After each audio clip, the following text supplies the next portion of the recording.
الحمد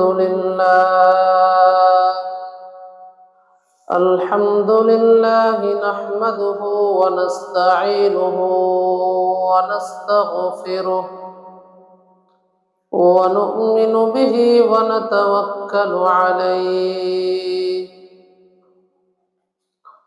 ونعوذ بالله من شرور أنفسنا ومن سيئات أعمالنا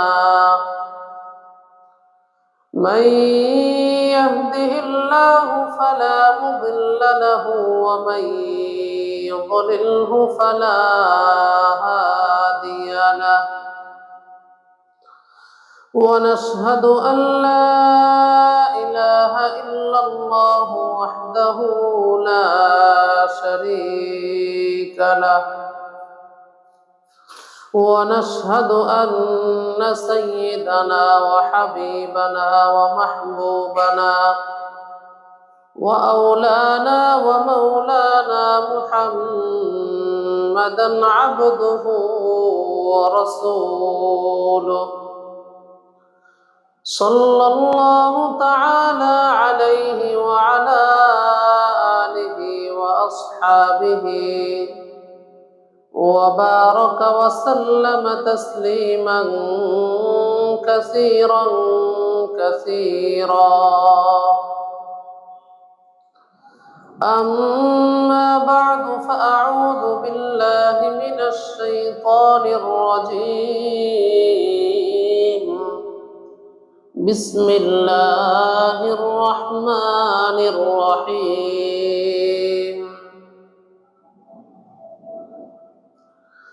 شهر رمضان الذي أنزل فيه القرآن هدى للناس وبينات من الهدى والفرقان فمن شهد منكم الشهر فليصم ومن كان مريضا أو على سفر فعدة من أيام أخر يريد الله بكم اليسر ولا يريد بكم العسر ولتكملوا العدة ولتكبروا الله على ما هداكم ولعلكم تشكرون وقال رسول الله صلى الله تعالى عليه وسلم قد جاءكم شهر رمضان شهر مبارك كتب الله عليكم صيامه فيه تفتح أبواب الجنان وتغلق فيه أبواب الجحيم وتغل فيه الشياطين فيه ليلة خير من 1000 شهر من حرم خيرها فقد حرم أو كما قال عليه الصلاة والسلام صدق الله العظيم وصدق رسوله النبي الكريم ونحن على ذلك لمن الشاهدين والشاكرين والحمد لله رب العالمين اللهم صل على محمد وعلى آل محمد كما صليت على إبراهيم وعلى آل إبراهيم إنك حميد مجيد اللهم بارك على محمد وعلى آل محمد كما باركت على إبراهيم وعلى آل إبراهيم إنك حميد مجيد. سبحانك لا علم لنا إلا ما علمتنا إنك أنت العليم الحكيم. মহান আল্লাহ পাক রব্বুল আলামিনের দরবারে অসংখ্য অগণিত শুকরিয়া জ্ঞাপন করছে এজন্য যে আল্লাহ রব্বুল ইজ্জত আমাকে আপনাকে দয়া করে মায়া করে মহব্বত করে সুস্থ রেখে পবিত্র জুমার দিনে জুমার নামাজ আদায়ের লক্ষ্যে মহল্লার বিভিন্ন জায়গা থেকে কিছু সময় হাতে নিয়ে আগে আগে মসজিদে আসার তৌফিক দান করেছেন।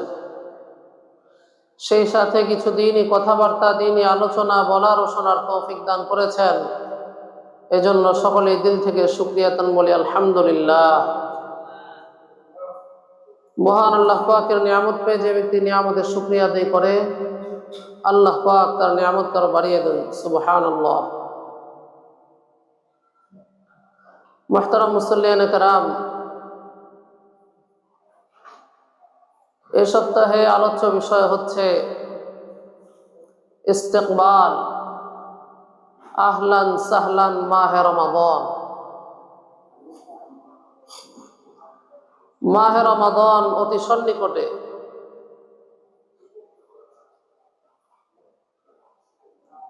মাহে রমাদান আল্লাহ পাকের নিকট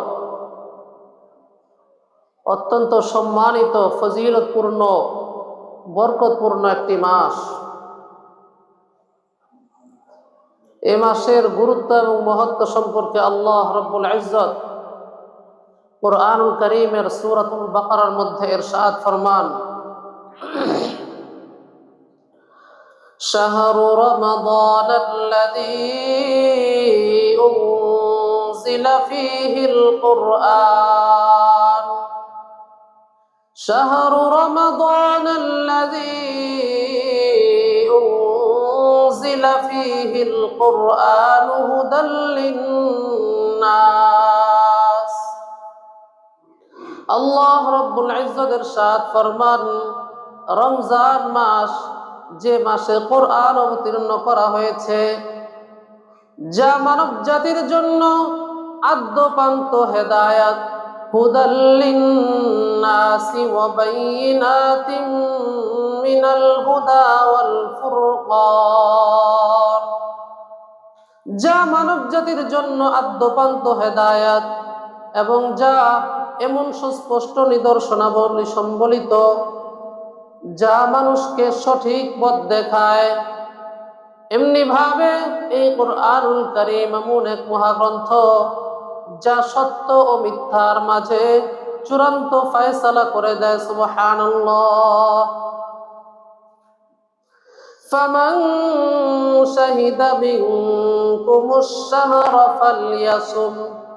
আল্লাহ রব্বুল ইজ্জত ইরশাদ ফরমান, সুতরাং তোমাদের মধ্যে যে ব্যক্তি এই মাসকে পাবে সে যেন অবশ্যই রোজা রাখে। আর যে ব্যক্তি এই মাসে অসুস্থতার কারণে কিংবা সফরের কারণে রোজা না রাখতে পারবে, ওয়ামান কানা মারিদান আও আলা সাফারিন ফাইদ্দাতুম মিন আইয়ামিন উখর। আর কেউ যদি অসুস্থতার কারণে রমজান মাস পাওয়া সত্ত্বেও রোজা না রাখতে পারে, অথবা কেউ সফরে গিয়েছে, সফরে যাওয়ার কারণে সে রোজা রাখতে সক্ষম হচ্ছে না, রোজা রাখা তার জন্য অসুবিধা হয়ে যাচ্ছে, তো কেউ যদি অসুস্থতার কারণে কিংবা সফরে থাকার কারণে রমজান মাস পাওয়া সত্ত্বেও যথাসময়ে যদি রোজা না রাখতে পারে, সে যেন অন্য সময় সমান সংখ্যা পূরণ করে নেয়। ইউরিদুল্লাহু বিকুমুল ইউসরা ওয়া লা ইউরিদু বিকুমুল উসর। আল্লাহ রাব্বুল ইজ্জত তোমাদের জন্য সহজতা চান, তোমাদের জন্য কঠোরতা চান না। ওয়ালিতুকমিলুল ইদ্দাহ, এমনি ভাবে তিনি আরো চান তোমরা যেন সমান সংখ্যা পূরণ করতে পারো। ওয়ালিতুকাব্বিরুল্লাহা আলা মা হাদাকুম ওয়া লাআল্লাকুম তাশকুরুন। এমনি ভাবে আল্লাহ রাব্বুল ইজ্জত আরো চান তিনি যে তোমাদেরকে পথ দেখিয়েছেন, সঠিক পথ প্রদর্শন করেছেন, এজন্য তোমরা যেন আল্লাহ রাব্বুল ইজ্জতের তাকবীর আদায় করো এবং তার শুকরিয়া আদায় করতে পারো। তো আল্লাহ রাব্বুল ইজ্জত প্রথমে এ মাসের গুরুত্ব এবং মাহাত্ম্য সম্পর্কে উল্লেখ করলেন যে এটা এমন এক মাস, রমজান মাস এমন এক বরকতময় মাস, এমন এক সম্মানিত মাস যে মাসে কোরআনকে অবতীর্ণ করা হয়েছে।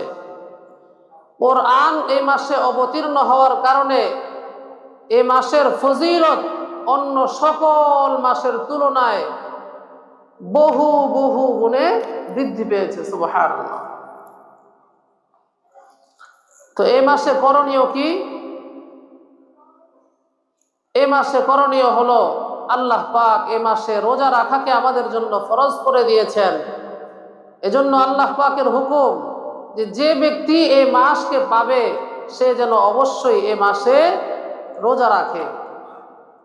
হ্যাঁ, কেউ অসুস্থতার কারণে এমন হতে পারে যে সে রোজা রাখতে পারছে না, সক্ষম হচ্ছে না, তাহলে সে যেন অন্য সময় রমজানের রোজাগুলো কাজা করে নেয়।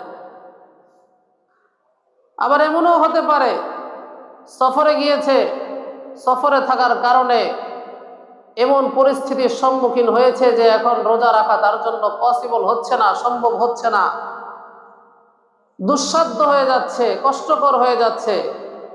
তো সে সময়ও আল্লাহ রাব্বুল ইজ্জতের পক্ষ থেকে ছাড় আছে যে হ্যাঁ ঠিক আছে, তুমি এখন রোজা না রাখতে যদি চাও তাহলে না রাখতে পারো, কিন্তু পরবর্তী সময়ে তা সমান সংখ্যা সমপরিমাণ পূরণ করে দিবে। যদি 3টা কাজা হয়ে যায় সফরের কারণে কিংবা অসুস্থতার কারণে, তাহলে পরবর্তী সময়ে 3টা যেন তুমি রেখে দাও।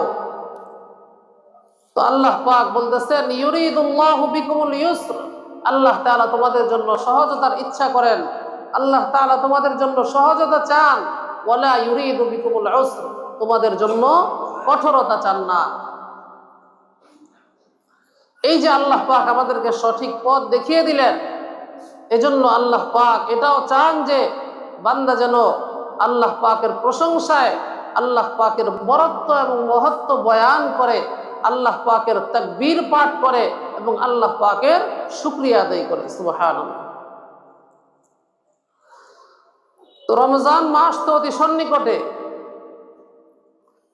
একদম দ্বার প্রান্তে। এরপরও হায়াত মৌতের কথা তো বলা যায় না, যে কোনো সময় যে কারো ইন্তেকাল হয়ে যেতে পারে।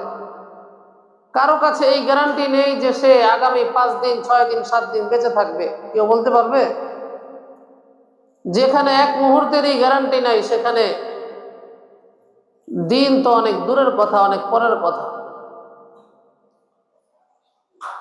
হাদিসের মধ্যে এসেছে আল্লাহ রসুল সাল্লাল্লাহু আলাইহি ওয়াসাল্লাম রমজান মাসকে যাতে পান এজন্য আল্লাহ পাকের কাছে দোয়া করতেন।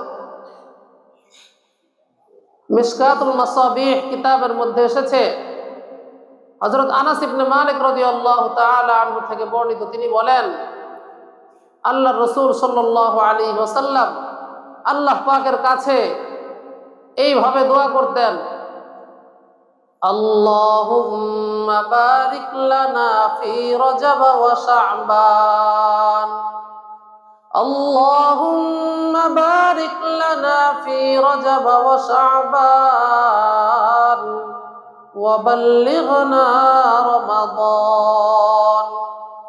হে আল্লাহ, আপনি আমাদের জন্য রজব এবং শাবানের মাসে বরকত দান করুন এবং আমাদেরকে রমজান মাসে পৌঁছিয়ে দিন। তো বাকি যে কয়টা দিন রয়েছে, এই কয়টা দিন আমরা খুব বেশি বেশি দোয়ার ইহতেমাম করি। আল্লাহ পাক যাতে আমাদেরকে মাহে রমাজানটা পাইয়ে দিন, আল্লাহ পাক যাতে আমাদেরকে রমজান পর্যন্ত আমাদেরকে পৌঁছিয়ে দিন, এই জন্য আল্লাহ পাকের কাছে বেশি বেশি দোয়া করব। মুসনাদে আহমদের বর্ণনায় এসেছে, হযরত আবু হুরায়রা রাদিয়াল্লাহু তাআলা আনহু থেকে বর্ণিত, তিনি বলেন, যখন রমজান মাসের আগমন ঘটত তখন আল্লাহ রাসূল সাল্লাল্লাহু আলাইহি ওয়াসাল্লাম সাহাবায়ে কেরাম রাদিয়াল্লাহু তাআলা আনহুম আজমাইনকে সুসংবাদ প্রদান স্বরূপ বলতেন, قد جاءكم شهر رمضان قد جاءكم شهر رمضان شهر مبارك كتب الله عليكم صيامه। হাদিসের মধ্যে এসেছে, রমজান মাসের আগমন ঘটলে আল্লাহর রাসূল সাল্লাল্লাহু তাআলা আলাইহি ওয়াসাল্লাম সাহাবায়ে কেরামকে সুসংবাদ প্রদান স্বরূপ বলতেন, قد جاءكم شهر رمضان, তোমাদের নিকট রমজান মাস সমাগত। শাহরুন মুবারাকুন, এটি এমন এক বরকতপূর্ণ মাস, এমন এক বরকতময় মাস।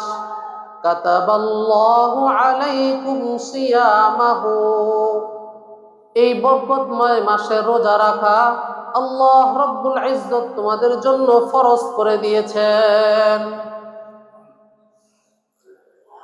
ফীহি তুফতাহু আবওয়াবুল জিনান, এ মাসে জান্নাতের দরজাসমূহ খুলে দেওয়া হয়। ওয়া তুগলাকু ফীহি আবওয়াবুল জাহিম, এমনি ভাবে এ মাসে জাহান্নামের দরজাসমূহ বন্ধ করে দেওয়া হয়। ওয়া তুগল্লু ফীহি শায়াতিন, এবং এই বরকতময় মাসে শয়তানদেরকে বেড়ি পরিয়ে দেওয়া হয়। ফীহি লাইলাতুন খায়রুম মিন আলফি শাহর মান হুরিমা খায়রাহা ফাকাদ হুরিমা। আল্লাহর হাবিব সাল্লাল্লাহু আলাইহি ওয়াসাল্লাম বলেন, এই বরকতময় মাসে এমন একটি রজনী রয়েছে যে রজনী হাজার মাস অপেক্ষা উত্তম। সুবহানাল্লাহ। যে ব্যক্তি এই রজনীর কল্যাণ থেকে বঞ্চিত রইল, সে তো আসলেই বঞ্চিত। তো রমজান মাসে শবে কদর নামে একটা রাত আছে না নাই? সেই রজনীটাই হচ্ছে হাজার মাস অপেক্ষা উত্তম, আমরা সকলেই জানি। কোন কোন বর্ণনা মতে এই রজনীটা পুরা রমজানের যে কোনো রাত্রিতে হতে পারে, হওয়ার সম্ভাবনা রয়েছে। যদিও অন্যান্য বর্ণনার মাধ্যমে আমরা জানতে পারি যে আল্লাহ রাসূল সাল্লাল্লাহু আলাইহি ওয়াসাল্লাম এটাকে নির্দিষ্ট করতে করতে করতে করতে স্পেসিফিক ভাবে বলতে বলতে মোটামুটি শেষ দশকের মধ্যে সীমাবদ্ধ করে দিয়েছেন। কিন্তু কোন কোন বর্ণনায় এ কথাও আছে যে এটা সারা মাসের, পুরা রমজান মাসের যে কোনো রজনী হতে পারে। এজন্য বুদ্ধিমান যে সে পুরা রমজান মাসটাকেই কদর করার চেষ্টা করবে, শুধু শেষ দশকের অপেক্ষায় থাকবে না, শুধু 27-এর রজনীর অপেক্ষায় থাকবে না। আমাদের দেশের অবস্থা তো এই যে আমরা খুব আগ্রহের সাথে 27-এর রজনীটাকে উদযাপন করি, ওই রজনীটাকে খুব বেশি গুরুত্ব দিয়ে ইবাদত বন্দেগী করি। কিন্তু আফসোস, যদি আমরা বাকি রাত্রগুলোকেও ওইভাবে মূল্যায়ন করে ইবাদত বন্দেগী করতাম, তাহলে বিষয়টা কতই না সুন্দর হইত। সুবহানাল্লাহ। তো আমরা চেষ্টা করব, ইনশাআল্লাহ চেষ্টা করব শুধুমাত্র 27 রজনীতে ইবাদত বন্দেগী না করে প্রত্যেক রজনীতেই সাধ্য মোতাবেক বেশি থেকে বেশি ইনশাআল্লাহ ইবাদত বন্দেগী করার চেষ্টা করব। ঠিক আছে ইনশাআল্লাহ। তো এটা তো হচ্ছে এই বর্ণনার মধ্যে আমরা যেটা জানতে পারলাম সেটা হলো আল্লাহ রসুল সাল্লাল্লাহু আলাইহি ওয়াসাল্লাম হযরত সাহাবায়ে কেরাম রাদিয়াল্লাহু তাআলা আনহুম আজমাইনকে সুসংবাদ প্রদান স্বরূপ এই কথাগুলো বলতেন। সহিহ ইবনে খুজাইমার এক বর্ণনায় এসেছে, হাদিসটি বর্ণনা করেছেন হযরত সালমান ফারসি রাদিয়াল্লাহু তাআলা আনহু। মোটামুটি লম্বা হাদিস। ওই হাদিসের মধ্যে এসেছে আল্লাহ রসুল সাল্লাল্লাহু আলাইহি ওয়াসাল্লাম শাবান মাসের শেষ দিনে সাহাবায়ে কেরাম রাদিয়াল্লাহু তাআলা আনহুম আজমাইনকে উদ্দেশ্য করে এক খুতবা দিয়েছিলেন। সেই খুতবার মধ্যে এই মাস সম্পর্কে সুন্দর একটা বিবরণ দিয়েছেন। সেই বিবরণটা আমাদের জানার দরকার আছে কিনা নাই, খুব খেয়াল করে শুনি ইনশাআল্লাহ। خطبنا رسول الله صلى الله تعالى عليه وسلم في آخر يوم من شعبان فقال يا أيها الناس قد أظلكم شهر عظيم مبارك شهر فيه ليلة خير من ألف شهر। হযরত সালমান ফারসি রাদিয়াল্লাহু তাআলা আনহু থেকে বর্ণিত, তিনি বলেন আল্লাহর রাসূল সাল্লাল্লাহু তাআলা আলাইহি ওয়াসাল্লাম শাবান মাসের শেষ দিনে আমাদেরকে উদ্দেশ্য করে খুতবা প্রদান করে বলেন, ইয়া আইয়ুহান নাস, হে লোক সকল, قد أظلكم شهر عظيم مبارك, তোমাদের নিকট এক মহা সম্মানিত বরকতময় মাস সমাগত। এটি এমন এক মাস যে মাসে এমন এক রজনী রয়েছে যে রজনী হাজার মাস অপেক্ষা উত্তম। সুবহানাল্লাহ। শাহরুন জাআলাল্লাহু সিয়ামাহু ফরিদাতান ওয়া কিয়ামা লাইলিহি তাতাওয়া, এটি এমন এক মাস যে মাসের দিনের বেলা রোজা রাখা আল্লাহ রব্বুল ইজ্জত ফরজ সাব্যস্ত করেছেন। ওয়া কিয়ামা লাইলিহি তাতাওয়া, আর রাতের বেলা নামাজ আদায় করাকে সুন্নত সাব্যস্ত করেছেন। অন্যান্য নফল ইবাদত বন্দেগী করাকে সওয়াবের বিষয় হিসাবে সাব্যস্ত করেছেন। সুবহানাল্লাহ। ومن تقرب فيه بخصلة كان كمن أدى فريضة فيما سواه, যে ব্যক্তি এ মাসে একটি নফল ইবাদত বন্দেগী করবে সে যেন অন্যান্য মাসে একটি ফরজ আদায় করল। সুবহানাল্লাহ। এমনি ভাবে ওমান আদ্দা ফরিদাতান ফীহি কানা কামান আদ্দা 70 ফরিদাতান ফীমা সিওয়া, আর যে ব্যক্তি এ মাসে একটি ফরজ আদায় করলো সে যেন অন্যান্য মাসে 70টি ফরজ আদায় করলো। সুবহানাল্লাহ। ওহুয়া শাহরুস সাবরি ওয়াস সাবরু সাওয়াবুল জান্নাহ, এটা হচ্ছে ধৈর্য ধারণের মাস। রমজান মাস কিসের মাস? ধৈর্য ধারণের মাস। কারণ আমরা রোজা রেখে কষ্ট করি, শারীরিকভাবে আমরা ক্ষুধার্ত হই, এই ক্ষুধার্তের কষ্ট সবর করা, এমনি ভাবে অনেক কষ্ট আমরা সহ্য করি, অনেক গুনাহ খাতা থেকে আমরা বিশেষভাবে রমজান মাস আসলে বেঁচে থাকি। কথা ঠিক না বেঠিক?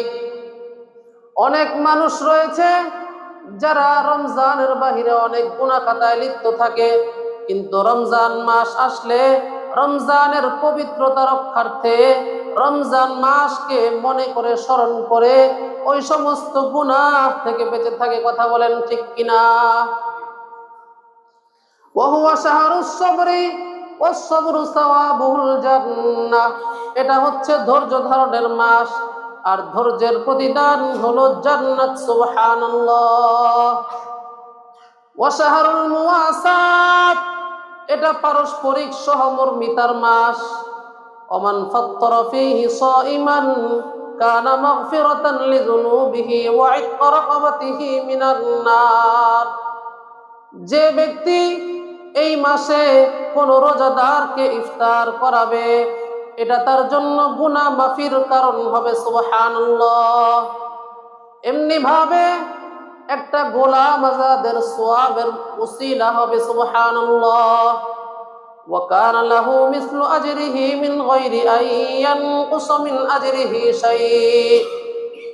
যে ব্যক্তি রোজাদারকে ইফতার করালো, রোজাদার রোজা রাখার মাধ্যমে যেই পরিমাণ সওয়াব অর্জন করলো, লাভ করলো, রোজাদারকে ইফতার করার কারণে ওই ব্যক্তিও সমপরিমাণ সওয়াব লাভ করবে। সুবহানাল্লাহ। সাহাবায়ে কেরাম জিজ্ঞেস করলেন, ইয়া রাসূলুল্লাহ, লাইসা কুল্লুনা ইয়াজিদু মা ইউফাত্তিরুস সাইম। সাহাবায়ে কেরাম আল্লাহর রাসূল সাল্লাল্লাহু আলাইহি ওয়াসাল্লামের কথার মাধ্যমে হয়তোবা এমনটা বুঝেছিলেন, রোজাদার তো সারাদিন ভুকা থাকে, ক্ষুধার্ত থাকে, এই কারণে রোজাদারকে ইফতার করানোর অর্থ মনে হয় রোজাদারকে পেট ভরে ইফতার করানো। এজন্য সাহাবায়ে কেরাম আল্লাহর রাসূল সাল্লাল্লাহু আলাইহি ওয়াসাল্লামকে জিজ্ঞেস করে বললেন, লাইসা কুল্লুনা ইয়াজিদু মা ইউফাত্তিরুস সাইম। ওগো আল্লাহর রাসূল, আমাদের প্রত্যেকে তো রোজাদারকে পেট ভর্তি করে ইফতার করানোর সামর্থ্য রাখে না। فقال رسول الله صلى الله تعالى عليه وسلم, তখন আল্লাহর রাসূল সাল্লাল্লাহু আলাইহি ওয়াসাল্লাম এই কথার জবাবে বললেন, ইউতিল্লাহু হাযাস সাওয়াবা মান ফাত্তারা সাইমান আলা তামরাতিন আও শারবাতি মাইন আও মালকাতি লাবানিন। আল্লাহ রাব্বুল ইজ্জত ওই ব্যক্তিকেও সমপরিমাণ সওয়াব দান করবেন, একই সওয়াব দান করবেন যে ব্যক্তি রোজাদারকে একটা খেজুর দিয়ে হলেও ইফতার করাবে, অথবা এক ঢোক পানি পান করানোর মাধ্যমেও ইফতার করাবে, অথবা এক চুমুক দুধ পান করানোর মাধ্যমেও ইফতার করাবে। সুবহানাল্লাহ। আপনি যদি কোনো রোজাদারকে একটা খেজুর দিয়েও ইফতার করান, তবুও আল্লাহ রাব্বুল ইজ্জত আপনাকে ওই সওয়াবটাই দান করবেন, যেই সওয়াবটা কোনো ব্যক্তি একজন রোজাদারকে পেট ভর্তি করে ইফতার করান। অর্থাৎ পেট ভর্তি করে ইফতার করান আর একটা খেজুর দিয়ে ইফতার করান, মূল বিষয়টা হচ্ছে আপনার সামর্থ্য। আপনার সামর্থ্য যদি পেট ভর্তি করে ইফতার করানোর মতো হয়, তাহলে অবশ্যই আপনি পেট ভর্তি করে ইফতার করাবেন। আর যদি আপনার সেই সক্ষমতা, সেই সামর্থ্য না থাকে, শুধুমাত্র এক ঢোক পানি পান করানোর সামর্থ্য আছে, ওই অতটুকু দিয়েও যদি ইফতার করান, তাহলে আল্লাহ রাব্বুল ইজ্জত আপনাকে ওই সওয়াব দান করবেন। সুবহানাল্লাহ।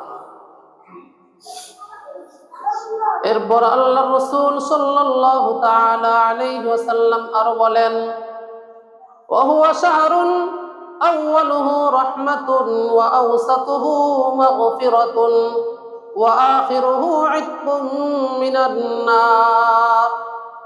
এটি এমন এক মাস যে মাসের শুরুটা আল্লাহ রাব্বুল ইজ্জতের বিশেষ রহমতপূর্ণ, ওয়া আওসাতুহু মাগফিরাতুন, এটি এমন এক মাস যে মাসের মধ্যবর্তী সময়টা আল্লাহ রাব্বুল ইজ্জতের পক্ষ থেকে বিশেষ মাগফিরাত পূর্ণ। সুবহানাল্লাহ।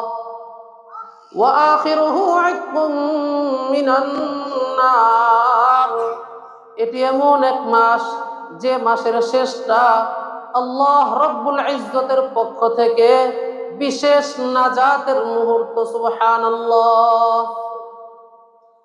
অর্থাৎ যেটাকে আমরা তিন ভাগে ভাগ করে থাকি, রহমতের 10 দিন, মাগফিরাতের 10 দিন, নাজাতের 10 দিন। অর্থাৎ প্রথম 10 দিনে আল্লাহ পাকের বিশেষ রহমতের ব্যবস্থা থাকে, দ্বিতীয় দশকে আল্লাহ পাকের পক্ষ থেকে স্পেশাল মাগফিরাতের ব্যবস্থা থাকে, আর শেষ দশকে আল্লাহ পাকের পক্ষ থেকে বান্দাকে জাহান্নাম থেকে মুক্তির বিশেষ বন্দোবস্ত থাকে। সুবহানাল্লাহ। এরপর নবীজি বলেন, মান খাফফাফা আন মামলুকিহি গফারাল্লাহু লাহু ওয়া আ'তাকাহু মিনান নার। যে ব্যক্তি তার অধীনস্থের দায়িত্ব থেকে বোঝা হালকা করে দিবে, যে ব্যক্তি তার অধীনস্থের দায়িত্বের বোঝা হালকা করে দিবে, আল্লাহ রব্বুল ইজ্জত তাকে ক্ষমা করে দিবেন এবং তাকে জাহান্নাম থেকে মুক্তি দিয়ে দিবেন। সুবহানাল্লাহ। এজন্য আল্লাহ রব্বুল ইজ্জতের কাছে 4টি বিষয়ে নবীজি সাল্লাল্লাহু আলাইহি ওয়াসাল্লাম বেশি বেশি প্রার্থনা করার কথা বলেছেন এই মাসে। নবীজি সাল্লাল্লাহু আলাইহি ওয়াসাল্লাম ইরশাদ ফরমান, ফাস্তাকসিরু ফীহি মিন আরবা'i খিসাল। সুতরাং তোমরা এই বরকতময় মাসে 4টি কাজ বেশি বেশি করবে। কয়টি কাজ? 4টি কাজ। খসলাতাইনি তুরদুনা বিহিমা রাব্বাকুম, 2টি কাজ এবং যেই 2টি কাজের মাধ্যমে তোমরা তোমাদের রবকে সন্তুষ্ট করবে। সুবহানাল্লাহ। ওয়া খসলাতাইন লা গিনা বিকুম আনহুমা, আর 2টি কাজ এমন রয়েছে যেই 2টি কাজ করা ছাড়া তোমাদের কোনো গতি নাই, তোমাদের কোনো উপায় নাই। এই 4টি কাজ আমাদের জানার দরকার আছে কিনা নাই? নবীজি বলেন, ফাআম্মাল খসলাতানিল্লাতানি তুরদুনা বিহিমা রাব্বাকুম, ওই 2টি কাজ যেই 2টি কাজের মাধ্যমে তোমরা তোমাদের রবকে সন্তুষ্ট করবে, সেই 2টি কাজ হলো ফাশাহাদাতু আল্লাহ ইলাহা ইল্লাল্লাহ ওয়া তাস্তাগফিরুনাহু। 1 নাম্বার কাজ হলো বেশি বেশি তোমরা লা ইলাহা ইল্লাল্লাহর জিকির করবে। 2 নাম্বার হলো আল্লাহ রব্বুল ইজ্জতের নিকট বেশি বেশি ক্ষমা চাইবে, ইস্তিগফার করবে।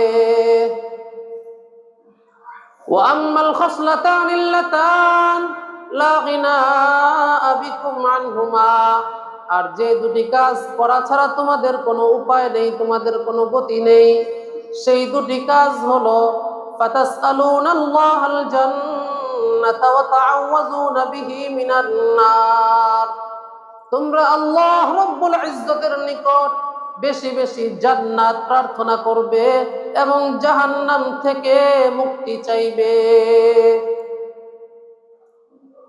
তাহলে মৌলিকভাবে এই 4টা কাজ আমরা জানতে পারলাম। বেশি বেশি লা ইলাহা ইল্লাল্লাহর জিকির করা এবং বেশি বেশি আল্লাহ পাকের কাছে ক্ষমা প্রার্থনা করা, বেশি বেশি আল্লাহ পাকের কাছে জান্নাত চাওয়া এবং বেশি বেশি আল্লাহ পাকের কাছে জাহান্নাম থেকে মুক্তি চাওয়া। এজন্য উলামায়ে কেরাম এই 4টা আমলকে একসাথে এক বাক্যের মধ্যে নিয়ে আসছেন, যাতে করে আমাদের পড়াটা সহজ হয়, আল্লাহ পাকের কাছে প্রার্থনা করাটা সহজ হয়। আমরা এক বাক্যে এভাবে বলতে পারি, লা ইলাহা ইল্লাল্লাহ আস্তাগফিরুল্লাহ আসআলুকাল জান্নাহ ওয়া আউযু বিকা মিনান নার। আবার খেয়াল করি, লা ইলাহা ইল্লাল্লাহ আস্তাগফিরুল্লাহ আসআলুকাল জান্নাহ ওয়া আউযু বিকা মিনান নার। পারবো তো ইনশাআল্লাহ? লা ইলাহা ইল্লাল্লাহ আস্তাগফিরুল্লাহ আসআলুকাল জান্নাহ ওয়া আউযু বিকা মিনান নার। এই 4টা কাজ আল্লাহর রাসূল সাল্লাল্লাহু আলাইহি ওয়াসাল্লাম আমাদেরকে বেশি বেশি করতে বলেছেন। এরপর নবীজি বলেন, ওয়ামান সাকা সাইমান সাকাহুল্লাহু মিন হাউদি শারবাতান লা ইয়াজমাউ হাত্তা ইয়াদখুলাল জান্নাহ।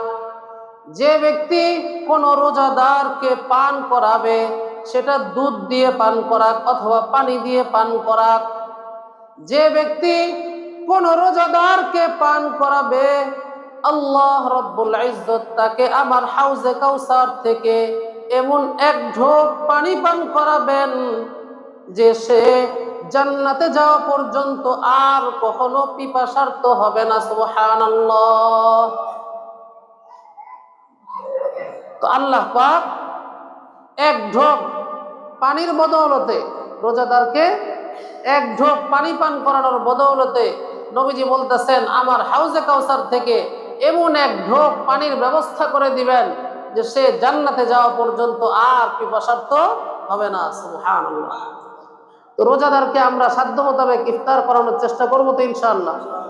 আল্লাহ পাক আমাদের সবাইকে তৌফিক দান করুন। এই লম্বা হাদিসের মধ্যে, বর্ণনার মধ্যে মোটামুটি বেশ অনেকগুলো বিষয় উল্লেখ করা হয়েছে। এই সবগুলো বিষয়ের প্রতি আমরা খেয়াল রাখবো। প্রত্যেকটা বিষয়ে আমরা আমাদের সাধ্য মোতাবেক প্রত্যেকটা বিষয়ের উপর আমল করার চেষ্টা করবো ইনশাআল্লাহ। আল্লাহ পাক আমাদের সবাইকে তৌফিক দান করুন।